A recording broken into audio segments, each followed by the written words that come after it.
do you want to everybody here for the online Yes. talk? That's really great. In the spirit of having the least competent person kick it off, I'm going to do that. With the easiest part.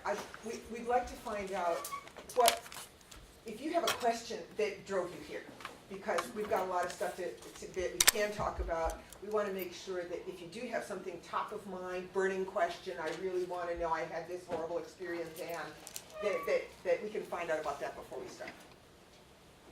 Yes? Well, I'm a total newbie. I haven't taught an online class before, but it's just around the corner. So it would be helpful for me, maybe you'll do this anyway, to hear about that learning curve, because I'm assuming that you've all taught an online course, so or haven't, I don't know. But what was that like? No, I'm the newbie. Okay. Yeah, Okay. so that's a good Yeah, one. they'll definitely be speaking to us. Great. Okay, and anybody else have a, yes? So I don't teach online, but I'm really interested in sort of how to supplement traditional classroom stuff with all the online resources that completely confound me, and I assume will always break every single time I try to use them. So Obviously had a fabulous experience where nothing broke. Okay, One more. anybody else? Yeah. I'm a complete technophobe, and yet at the same time, I am interested in this idea of flipping the classroom, where if I did the lectures, then we could spend class time on something more productive. Great, okay, so how about if we flip the classroom? Okay, anything else? Okay, don't want to crimp your style, but we do got to move on. Yes, you had your mouth open, I saw you.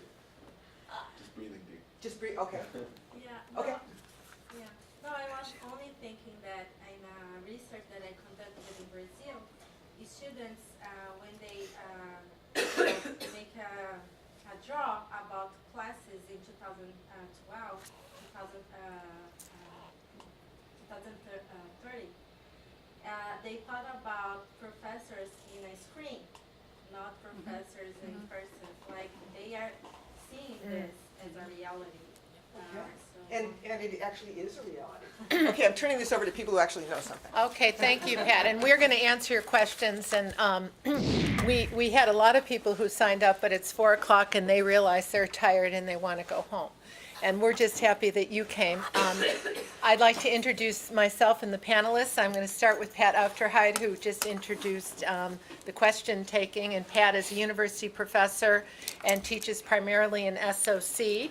To my far right is Stephanie Brooks-Steen. She's the Assistant Dean of Online Learning in SPECS and SOC.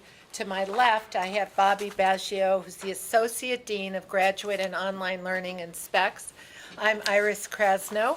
I teach in SPECS and Do you SOC. think everybody knows what SPECS is? The School of Professional and Extended Study. We spent a lot of time thinking about the name. It sounds like sex, but it's not. It's SPECS. And we like the name a lot, although a lot of people don't know what it is. I also am the director of the LEAP program, Lifelong Empowerment and Professional Development. I'm also on the AU Healthy Wellness Council.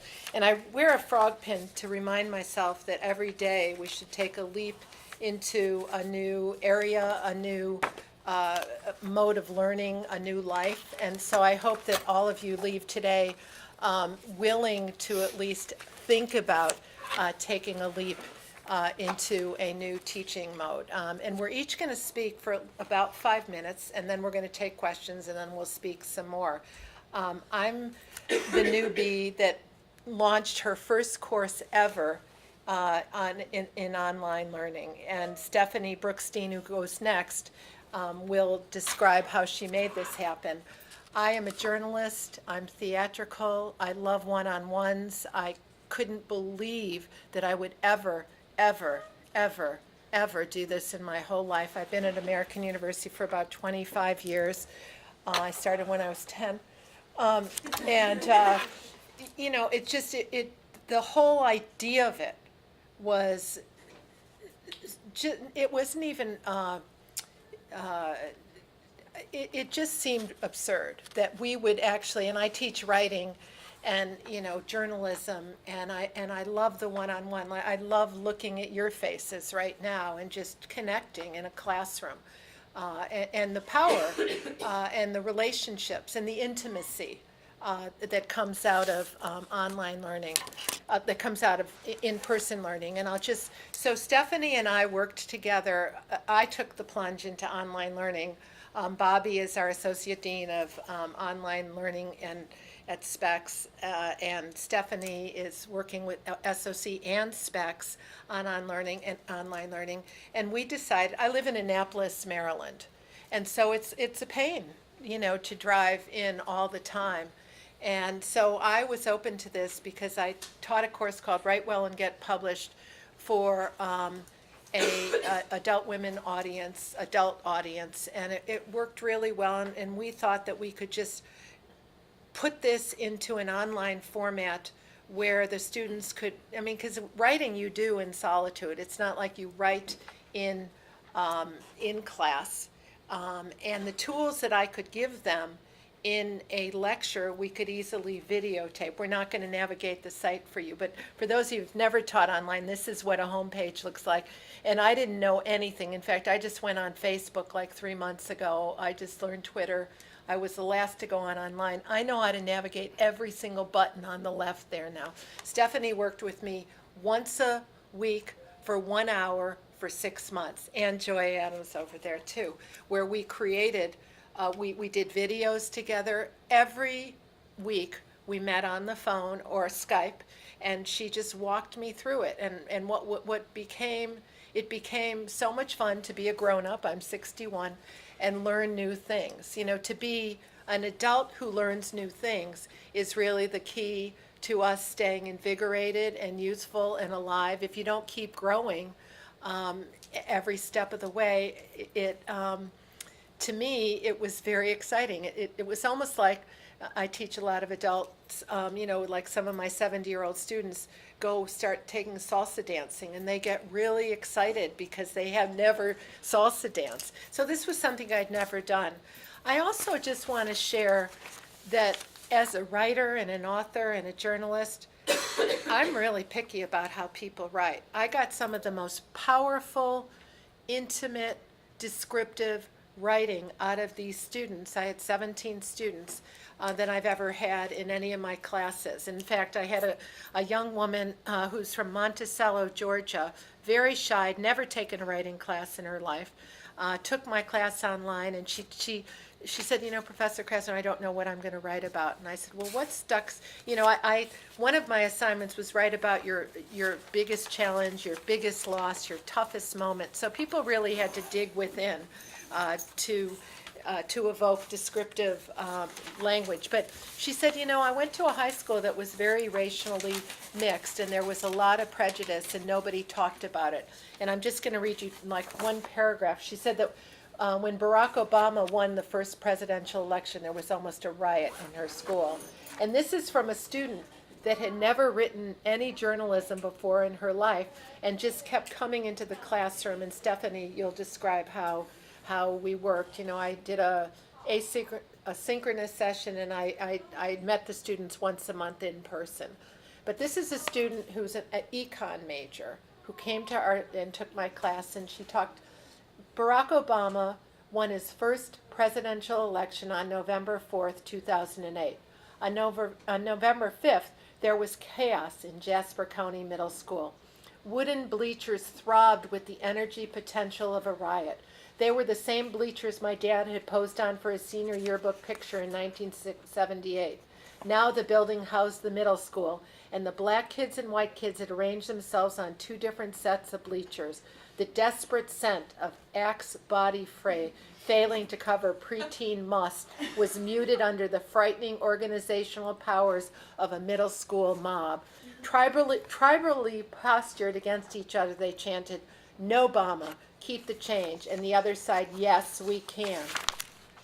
I sat with my friends off to the side in a neutral zone with others who were too preoccupied for politics, and I remember huddling against my backpack and waiting for the tide to pass, praying it would pass, wishing I wasn't just as white as the swelling group nearby.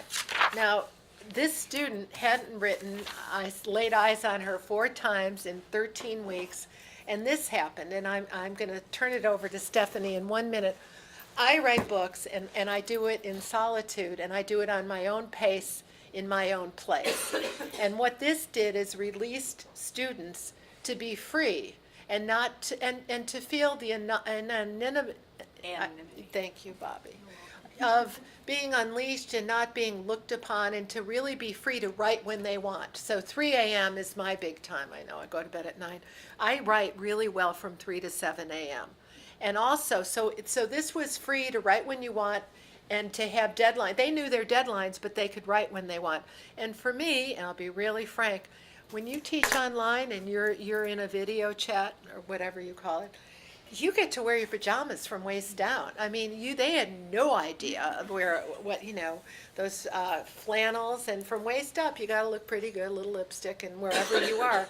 But you are so in control. And so, as a teacher, as a professor, it really released me to be my most free as well.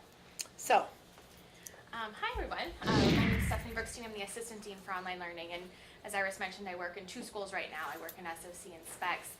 I was hired in the fall of 2013 here, primarily in SOC, and as a director. They were launching one of their first online programs, and I've been working with various institutions for the last 10 years doing this, and I've worked with faculty in all different content areas.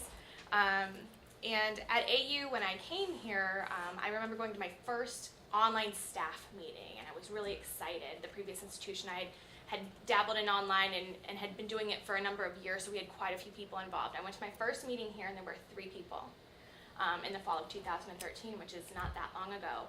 We actually, AU very quickly jumped into online programs. They've been doing online courses for a number of years, but fully online programs with full support really just started that year. And over the last 2 years, we've gone from 1 fully online graduate program to, I think we have a total of 16 right now in 2 years. We actually had to stop our meetings because last summer they got to a point where we couldn't get all of the people who work here now that are involved in one room. So AU has recognized that it takes a lot more than just saying, hey faculty, you want to put a course online? We have about 2 people in one department who can help you. Now we have a lot more. So it's been a really interesting place to be and really exciting to be a part of it. I will tell you, just to address some of the things that you guys mentioned, online development and developing courses online is what I like to think of as a science. Just like you and Iris, you're very passionate about what you studied and what you research and what you do. I went to school and I got my master's degree in instructional technology. My entire focus and everything I love about what I do is instructional design, and what that is really working with faculty in any area. I really say anywhere from basket weaving to neuroscience, I can sit down with you and help you create a course.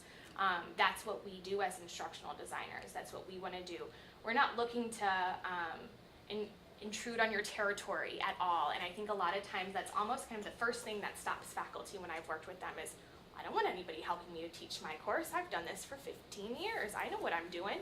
Back off. And for us, that's kind of the first challenge, is saying, hey, look, we get it. That's why we're here. We want to look at your course, see what you've done, and just like you study what you do, we study what's going on in the online world, and we look at the latest technologies and what's happening, different methods, different pedagogical approaches that work well, and we have a structured approach to how we design courses, and the first is analyzing learners. And analyzing your audience. Who are these students going to be? Are they going to be undergraduates? Are they going to be graduate students? How many years of experience? Do they have a course they have to take before this? What skills are they coming into this course with? When I worked with Iris in her course, so this is a course that is done kind of in isolation. It's not part of a program, which is what the majority of courses up until 2 years ago were here at AU. She owns all the intellectual property behind this. That's one of the questions that I get. That's the second question after they're like, okay, I guess I'll talk to you. Now, you're not going to steal all this, right? This is still mine. And the answer is yes, but there are different situations going on at AU, and I do want to mention those briefly because I'm sure you've heard of them. So we as a university have partnered with a couple of different outside organizations to help provide that instructional design support. So if you're working as part of a program, you might be working with an organization called 2U. They are well established and have a great team. I don't work with them here, but I do have colleagues who do, and I've heard really great things. But they have their own instructional design team that they bring in as part of our relationship to support faculty in developing courses for those programs. The organization I primarily work with is Wiley, formerly Del Tech. Same concept, they're the same type of organization, just have a little bit of a different business strategy. And they come in with their instructional design support. Then we have the AU courses. So the programs that are fully online have a lot of strategy and administration involved before we even start to identify faculty to teach. We have to think about how we're going to do that. Are we going to develop a course once and offer it over and over again, which is a really good strategy and what most of our programs do here. In those cases, the intellectual property is done through a contract, and you do sign over a certain level of rights to AU. Nothing ever goes outside of AU. It doesn't. These organizations have nothing to do as far as that's concerned. But that is a different type of contract, and the reason for that is because we are going to have other people teach what you develop. I mean, we really are looking to expand what you've done and share that with other faculty and for them to use that as a platform.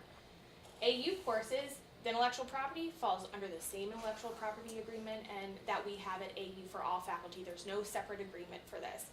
So I did just want to touch on that because usually that comes up pretty fast in these discussions.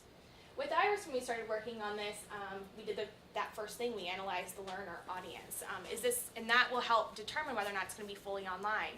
This was developed for an undergraduate population. We weren't sure that at an undergraduate level, one thing that we're hesitant with is whether or not they're going to be able to do this fully online in isolation without any student support. In our programs, we have students go through an orientation and they have a student support coordinator that they work with throughout the duration of their program. With these one-off courses, we don't have that, so we really want to take a look at what's going to be right for them. For these undergraduate learners, and because of Iris's teaching style, we really thought that having some type of synchronous component and face-to-face component would benefit not only her as an instructor getting more comfortable with online, but also the learner. So we developed this as what we call a hybrid because there was a face-to-face component. Every week, Iris held a virtual classroom, so you can kind of see these online class meetings. And we use the tool Collaborate, and I think there's a session at this very moment going on about that. If you're interested in learning more about that tool, definitely reach out to eLearning. They're more than happy to set up a training. But it's if you've done any type of virtual meeting or webinar, it's the same type of tool. There's just a lot of people who make them. It's really easy to use once you learn how to use it. We definitely had a couple of hiccups. Somebody said, I'm afraid things are going to break. And you know what? Sometimes they do. It happens, and Iris had me speak at the first class that she held in person to just kind of introduce everybody to the online space and navigate, and that was one of the first things I said. And when I teach, it's one of the first things I say is, you know what? I'm not perfect. I don't expect any of you to be, and I know the system's not. So, yes. Can I just be really clear, because I really am at a 101 level, and I'm not brave enough to admit this. Do you think we could save questions before, Oh, you know what I want to do is, I know that Stephanie's going to have a lot of questions. I'd like each of our panelists to present their, and then can you come back and ask Stephanie? It's a basic terminology question. Oh, okay. Yeah, if it's a clarification question. Yeah. Synchronous versus asynchronous. Sure. Oh, good. So, Okay. synchronous is when you are requiring students to do anything at a specific time. So in this case, our synchronous component was every Thursday at 6 p.m. you must log into the class because I'm going to have a live session with you. But it was recommended, not required. Okay. And I would require it next time, but we'll talk about that. Asynchronous, which is especially at a graduate level when we're developing the graduate programs, those learners, and again this goes to that first step in our instructional design process, really analyzing the type of people that are going to be taking the course. Our learners have professional and personal lives. They're not able to come to campus. That's usually why they're taking it online. As a strategy, a lot of fully online programs don't have a synchronous component. They might have a couple, but it's usually not as regular as this was. And what we'll do in that case is asynchronous then. They're asynchronous courses where there's no specific time, so you don't have to come on every Tuesday night, but there are deadlines in place. So asynchronous sometimes, because it's a relatively new term, students think, great, I got 8 weeks to do this whole class. I'll just do it when I want. That's fantastic. That's awesome. not the case at all. Asynchronous courses are, all online courses are very structured, and you'll see that, and that's the design, Yeah. like kind of scientific approach to it. But we do have strict deadlines in place, so yeah, you can do whatever you want as long as you have this done by Wednesday, this done by Friday, and this done by Sunday. And you grade each, I want you to hold that thought, because I know there's going to be a lot of questions for Stephanie, who really designs the class, and I want to move it over now to Bobby to give an overview of really what's going on in online learning at AU right now. And then lots of questions. I've So been hope- here since August. I've been in online learning for 20 years. My PhD is in ID, and I love what I do.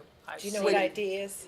That's instructional design. We Okay. have our own You set know of now, you're like- acronyms, just like the government or any Yeah. good discipline. We have our own set of acronyms that you'll get used to if you hang around us long enough. I think we have some challenges here. I think we have some opportunities. I think one of the biggest challenges is I saw around 2011 higher ed shifted. There was a big change in the acceptance of online learning from 2002 to 2010. But then around 2011, when we went 4G and video became very commonplace, synchronous, which means everybody's here together, asynchronous is anytime, anywhere, think of Facebook, became commonplace. Higher ed's attitude towards this as something that was a passing fad and something that was going to kind of come and go and wasn't going to be a disruptive technology changed. And the big schools, Yale put their medical school online. We came up with MOOCs. Harvard put their executive MBA online. I could go on and on. So the mindset shifted and it became accepted. A lot of schools, big schools, University of Central Florida, 60,000 students, made a definite move that all of their classes, not some of their classes, all of their classes will be blended.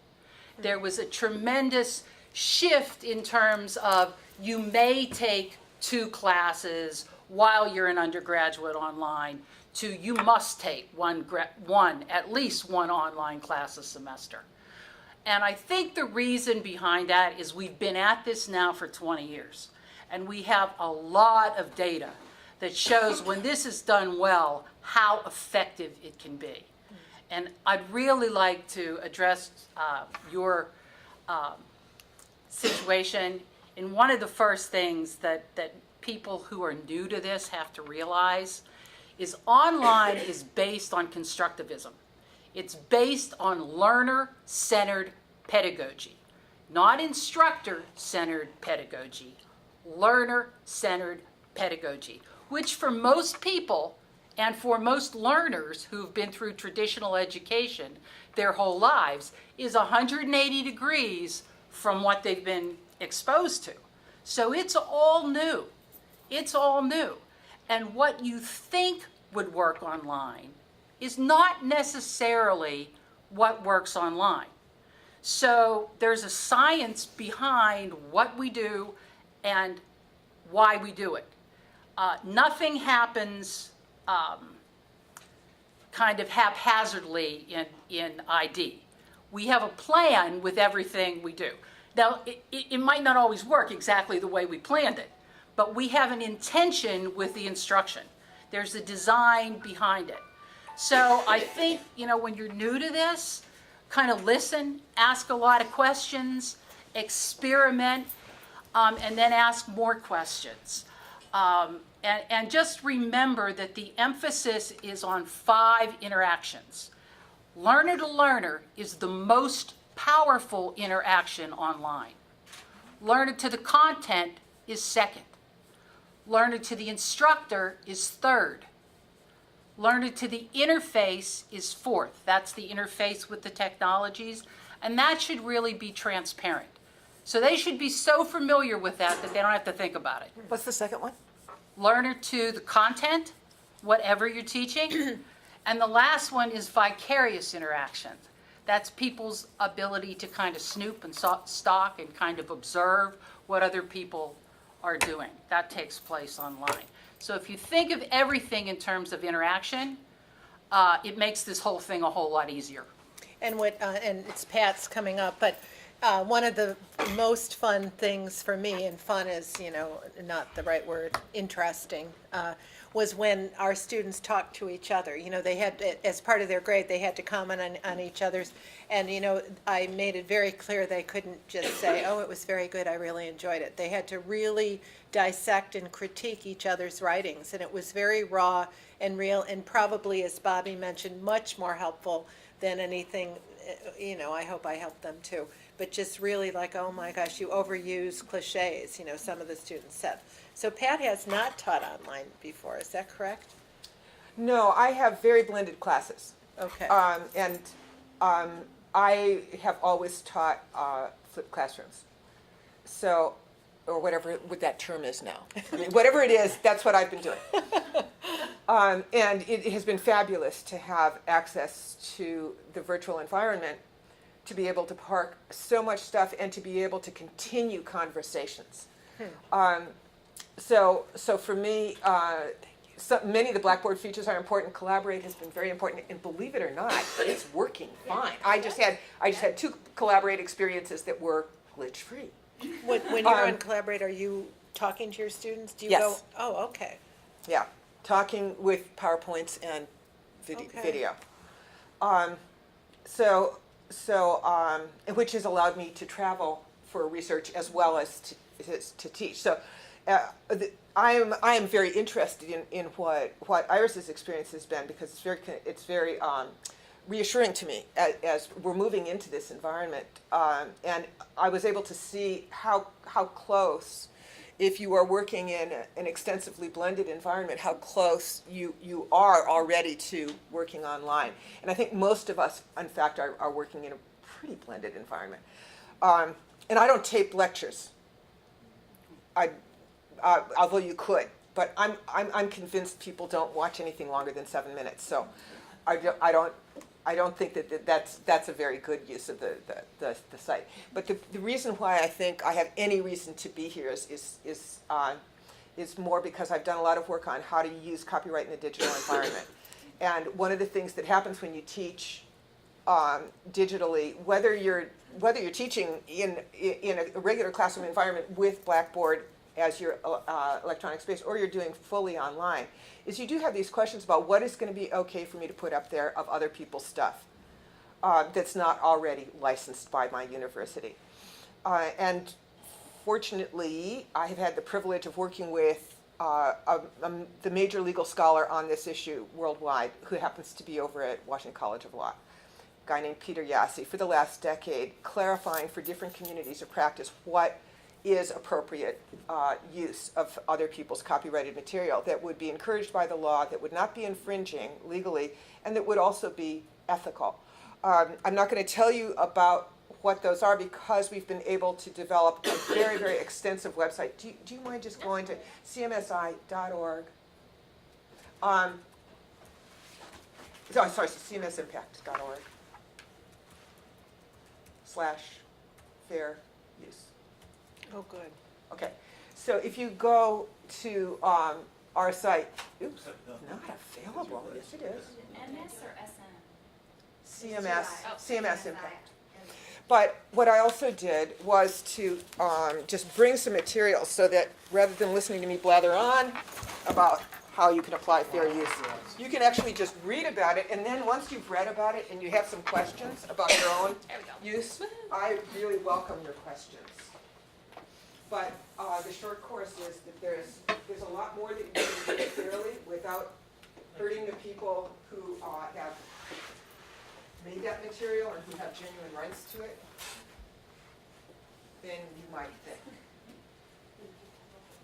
And that's it. So Take it away. when I decided to go online, or I had not decided, Pat was the first person I called, and we had a lengthy phone conversation. And this was so important as a journalist that you're sharing other people's work, but also I knew that I was sharing my intellectual property. You know, it's taken me 25 years to develop a lecture called The Art of the Interview, and I'm sharing that in one of my videotapes, which we're not going to see. And I just felt like anybody could just take that, and you know, if it lives forever on the internet. And I was reassured when Stephanie said that you own that. And I also thought, if I leave, can anybody just teach my Write Well course and use my videos and intellectual property? And in this case, right now, they cannot. I mean, this is my course, and there's other schools that are actually interested in, and Bobby is, you know, developing, I hope, you know, writing master's online degrees that might integrate this course. So anyway, you've heard a lot from us about what we do, and we do different things and don't do different things. So is there any more questions? I mean, what I said in the beginning about my frog pin and taking a leap into new frontiers, rather than be scary as adults, like, this is the wave of what's happening, and whether you like it or not, this is going to be more prevalent in our universities, in our university, and so take the leap. And I think the good news is that you get to do, it's really yours. It really has your fingerprints on it. It's your teaching, and it can be very interactive and intimate. I think there's another reason this tipped in 2011. Around 2011 was the first generation that had come through that had always had technology in their hands. They grew up with it. They always had smartphones. They went through high school with smartphones. They went through college with smartphones. So the ability to go into this chasm where technology was kind of avoided became less desirable. And schools saw that. They saw that they needed to blend these things because kids were used to it. They had, I mean, walk around and everybody, whether you're on the shuttle or you're at a concert or whatever, everybody has that technology and is linked to that in their hands. So I think that was part of it. I'd like to address your question in terms of being a technophobe and your question in terms of it doesn't always work. One of the things you have to do with new technologies is keep a sense of humor, because that's reality with this stuff. Even the best and the most reliable, sometimes there's going to be a glitch. That's just the way it is. Be willing to explore. Be willing to try new things. You know, go out there on Merlot. Look at for free educational resources, not just Khan Academy. There is a wealth of stuff out there that's available, and you know, a wealth of things you can create. Even more important, the generation that's coming up now, they already know how to create videos. They're on Instagram every day. They can create content like you wouldn't believe. And what we see in technology is, you know, Sir Ken Robinson says technology is only technology if it happened before you were born. You know, and that's right. You know, once you're used to it, none of us thought of the telephone as technology, but it was technology to some people. You know, once something happens and it tips, we get it in a wave. It happened with video. In video, we were waiting and waiting and waiting and waiting, and now video is, at least at this university, way too prevalent. It's here. We're seeing it now with augmented reality. You know, we waited and waited and waited and waited. Now for $12.99 a month, you can get an augmented reality app and download it and have pictures in 3D and video. Take a picture of Ben Franklin and your app will tell you all about Ben. So things come in waves, and once the technology is here, facial recognition is another one. Facial recognition, we waited and waited and waited. It's here. There are programs and apps now that take a picture of you. And if it's not you, you're not signing on to the LMS, or you're not able to get into that application. So once it comes, it's not going away. Technology never goes backwards. It doesn't go away. and it hits in waves. The current wave is the video wave. My guess is the next wave will be augmented reality, and wearables are coming in, the Internet of Things are coming in. Again, it's counterintuitive. We always think of learning in the classroom. And what this has done and is continuing to do is allow us to extend that and with technologies way beyond just the classroom. So just spinning out of, I have a question for you, Pat. So you're still in this blended mode. I mean, if you took the leap into an all-online course, which of your courses do you think would fit into that? I mean, can you I see, think you could do any of them. really? but- You yeah. think you could do it? But And what's standing in the way? Are you ready to do that, or is there something standing in the way? nobody's asked me to do that. No, I mean, one thing, They just assigned me to yeah. the classroom. I mean, one challenge and one thing at AU, it is Interesting. still very new. I mean, we're in like our third year of really doing this and with the supports in place. And so, as I've mentioned with instructional design, there are people like this. In my interview here, I remember a faculty member who was on my search committee said, I didn't know people like you did that. I didn't know you existed. I didn't know there was a whole thing in it, So there is support here at AU, but our resources are still fairly limited. There is support, but at an administrative level, we do think a lot about what courses are appropriate to go online. We're at a phase now, within both of the schools I work for, where we don't want to say, yes, if you want to put it online, go ahead, do it, because we want to make sure we have the resources in place to say, okay, you want to put the resources online, this is exactly who's going to support you in that, this is exactly when we're going to do it, and this is what's going to be available to you. So we've kind of reached that point, I think, at AU with most schools. But we do have a lot of support in CTRL. They have a wonderful training course. Each school, I think, now almost has at least one part-time staff person who either has instructional design background or knows of what you're supposed to do in that school, whether it's with a partner or internally. So you're not doing it alone, but there definitely is, and you do need to understand, while we want everybody to take that leap and move forward, you can take the CTRL class at any time. But from an administrative standpoint, there is still a lot of strategy that goes behind what goes online, what's the most appropriate, when should we do it, and we want to make sure that we do it right. We want to make sure that we support you when we do it. Any other questions? Okay, so how do we start? How do you start? Talk to your administrators, talk to your program director, and say that you want to go online. Okay, so, okay. Start where you are. Start with the content that you have, with what you've been doing. Sit down and talk to Stephanie or talk to Joy and say, hey, here's the class I've been doing, here's the lectures I've been doing, or the PowerPoints I've been using, or the exercises and assignments I've been doing. How do we take this and convert it to an online class? And Yeah. they'd be more than happy to, I drove to help this, I knew that I was the driver and you're the driver, and everybody who's teaching a class could drive this. I mean, if you get the support from your dean, we're in the School of Professional Extended Studies, and this is our heartbeat, this is our future. And so, I mean, I can't wait to take one of my writing classes and not in the, and teach it to an international audience. I think this is it's made for this. So you're the driver. What school are you in? Well, I was here at AU, but I'm not here anymore, but Okay. I teach over at Trinity. Oh, so we're giving you secrets for another college.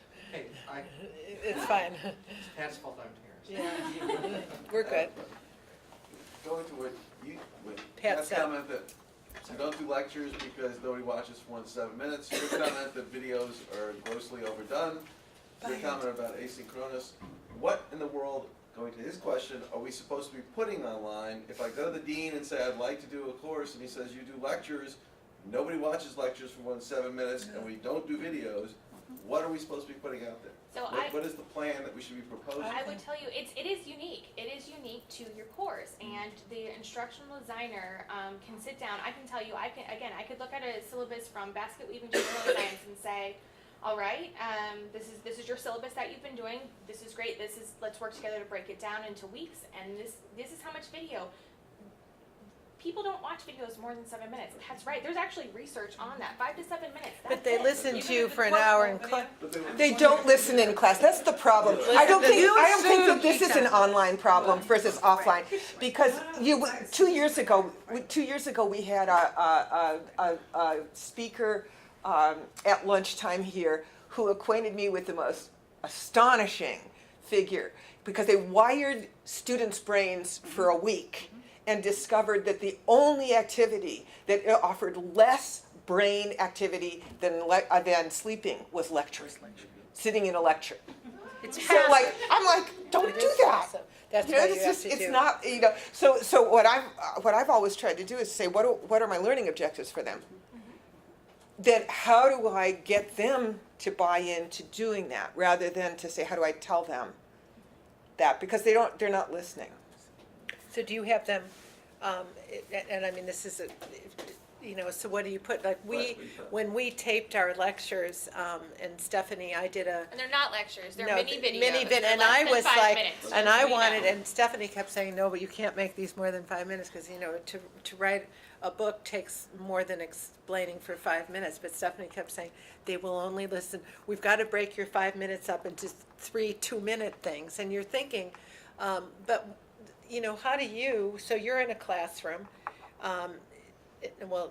and you want to talk more than you have more than 5 minutes. Do you have them share with each other? Because we do need to teach for an hour in 5 minutes. So, the way that, How am I filling that time? yeah, I mean, because what So they're I- most interested in doing is talking themselves, or sharing, or being in a conversation, and you can do that online. I'm just going to tell you that what happens, and this was so fun, it was like being a kid.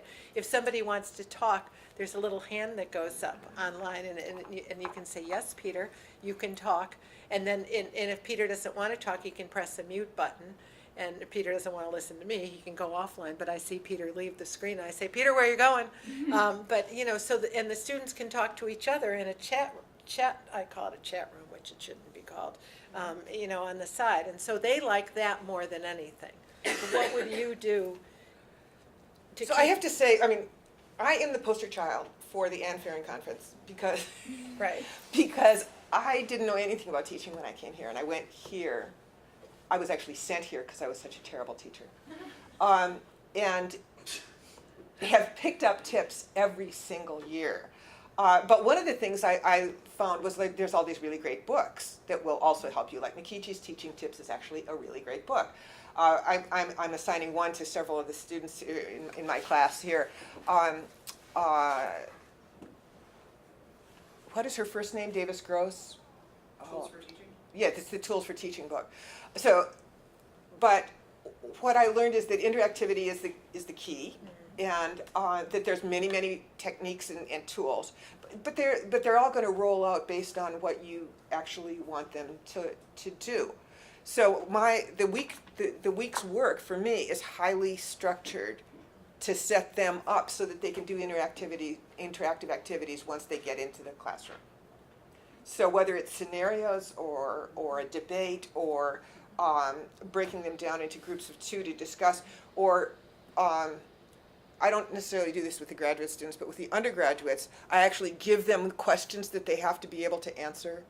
And then they have to, whether it's graduate students or undergraduates, they all have to report on the work that they did in the week in some kind of output that I have to grade every week. But it guarantees that they did it. And they did it in a structured way that it makes them think about these 5 questions about the material. And then when they come into class, those 5 questions are going to get addressed in some way, in small groups, by trading assignments, in grading each other's assignments, or scenarios, or put on a play, or, And see, this is great stuff, and it is challenging to create the same kind of power online, but it can't be done. Oh, I think it can be done very easily. Yeah. Sometimes it's easier. Like, Right. one time we had snow, and I have a Facebook page private Facebook page associated with my classes too. And they like Facebook a lot better than they like anything on Blackboard, to just do more informal back and forth. But I was scared to go to Collaborate because we had so many electrical issues with this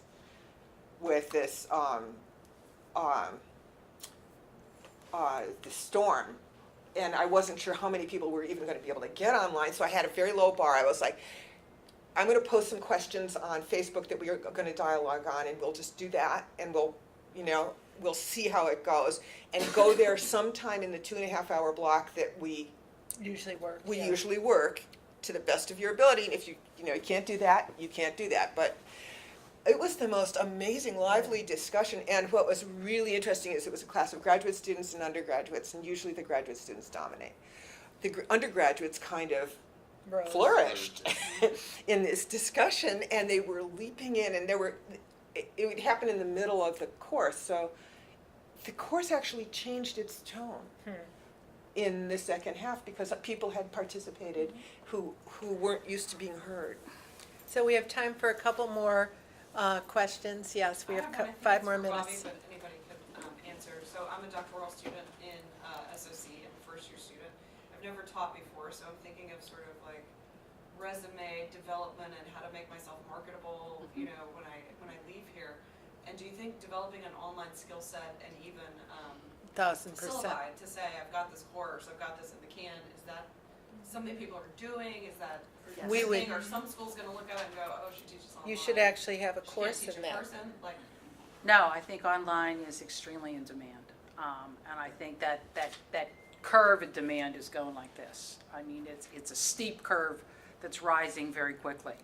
I think it makes you more marketable both in the higher education world, but also if you decide to go into the corporate world. The corporate world is considerably ahead of where higher education is in terms of adopting this. And really, it's strict economics. You talk about some of these large corporations, large pharmaceuticals, large financial companies. They've got international workforces with hundreds of thousands of people to train and to teach.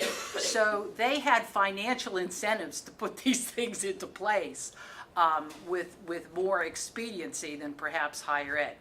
I would definitely do that. I think it makes you more desirable across the board. I don't think face-to-face is going away.